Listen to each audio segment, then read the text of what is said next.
Alright, hey, what's up guys? I'm gonna quickly just try and break down today's price action. Today's Thursday, May 15th, 2025, so just gonna kind of run you guys through the AM session here. So coming into the session, I noticed here we're on the 5 minute. You can see relatively equal highs, so I went ahead and marked those out. That's gonna be at 5,927. This is gonna be on the E-mini S&P 500 futures contract.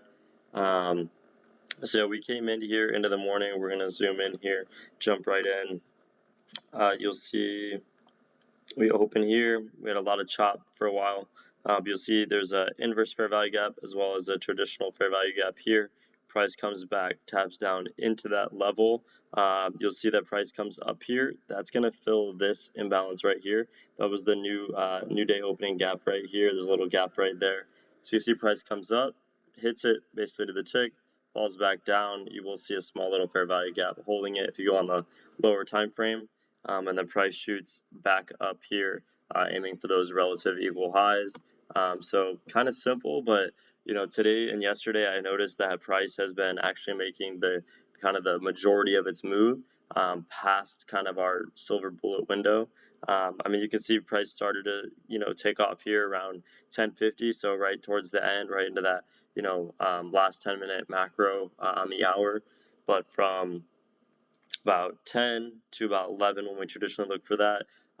It just seems like price has been running later the last few days. So tomorrow's the last day of the week. We have Friday. So just going to be patient, just stick to our strategy, stick to our stop. But you can see here again, if you're going to use the 5 minute, just for kind of confluence, about 1 minute for your entry, you could put your stop kind of maybe under this fair value gap here, right, just under this candle here. That's going to be risking about 4.5 points, and let's measure how many points that's going to be up. Yeah, it says 48 points. So yeah, about a 1 to 9 R to R. So pretty great setup there. But if you guys like these recap videos, if you want them to be in more in depth, I'm gonna be happy to do these. Like I said, I do journal all my trades, so this will just be a different way of me doing it. Where would my next target be if we're gonna continue to run?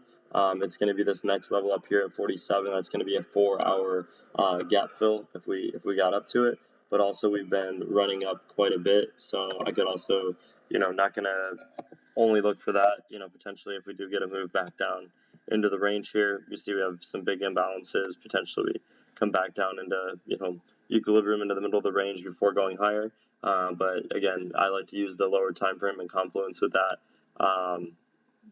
Just use the lower and the higher time frames to kind of give me a bias. But yeah.